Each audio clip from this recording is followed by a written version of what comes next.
Stock மார்க்கெட்ல ரியலாவே பணம் பண்ண முடியுமா அப்படின்ற டவுட் உங்கள நிறைய பேருக்கு இருக்கும். இதுக்கான ஆன்சரை நம்ம பார்க்கறதுக்கு முன்னாடி ஸ்டாக் மார்க்கெட்னா என்ன அப்படின்றத நம்ம ஃபர்ஸ்ட் அண்டர்ஸ்டாண்ட் பண்ண பார்க்கலாம். இப்போ ஒரு எக்ஸாம்பிளுக்கு வெஜிடபிள் மார்க்கெட்டை எடுத்துக்கலாம். இங்க செல்லர்ஸ் அவங்க கையில இருக்கிற பொருளை விற்கிறதுக்காக வருவாங்க அண்ட் பையர்ஸ் அதை வாங்குறதுக்காக வருவாங்க.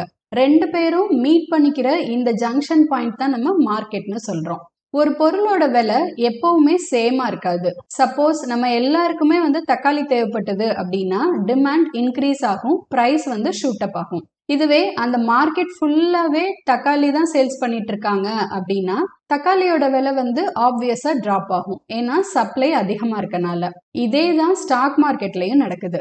இங்க வெஜிடபிள்ஸ்க்கு பதிலா நம்ம கம்பெனியோட ஷேர்ஸை வாங்குறோம், விற்கிறோம். என்ன டிஃபரன்ஸ்னா வெஜிடபிள் மார்க்கெட்ல நம்ம பிசிக்கலா ஒரு பொருளை வாங்குறோம், பட் ஷேர் மார்க்கெட்ல நம்ம வாங்குற ஷேர்ஸ் எல்லாமே நம்மளோட டிமேட் அக்கௌண்ட்ல டிஜிட்டலா ஸ்டோர் ஆகுது.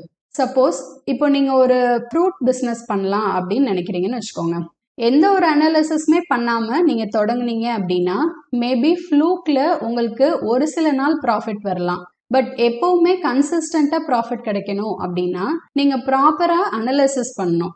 லைக் இந்த சீசனுக்கு ஏத்த ஃப்ரூட் எது, இந்த பொருளோட சரியான விலை என்ன, நம்மளோட காம்படிட்டர் யாரு, இந்த மாதிரி நம்ம நிறைய விஷயங்களை அனலைசிஸ் பண்ணி ப்ராப்பர் நாலேஜோட ஒரு பிஸ்னஸை நம்ம ஸ்டார்ட் பண்ணாதான் அந்த பிஸ்னஸ் நமக்கு சக்சஸ்ஃபுல்லா பண்றதுக்கான பாசிபிலிட்டிஸ் அதிகமாகும். ஸோ இதே தான் ஸ்டாக் மார்க்கெட்லயும் நிறைய பேர் பிரைஸ் ஆக்ஷன்னா என்ன, ரிஸ்க் மேனேஜ்மெண்ட்னா என்ன, மார்க்கெட் சைக்காலஜினா என்ன, இது மாதிரி எதை பத்தியுமே தெரிஞ்சுக்காம ட்ரேட் பண்ண ஸ்டார்ட் பண்ணிடுறாங்க.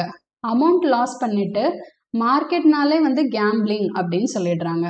பட் மெயின் ரீசன் என்னன்னா அவங்க ப்ராப்பர் நாலேஜ் இல்லாம ட்ரேட் பண்றது தான். ஸோ லேர்னிங் ரொம்பவே இம்பார்ட்டன்ட்.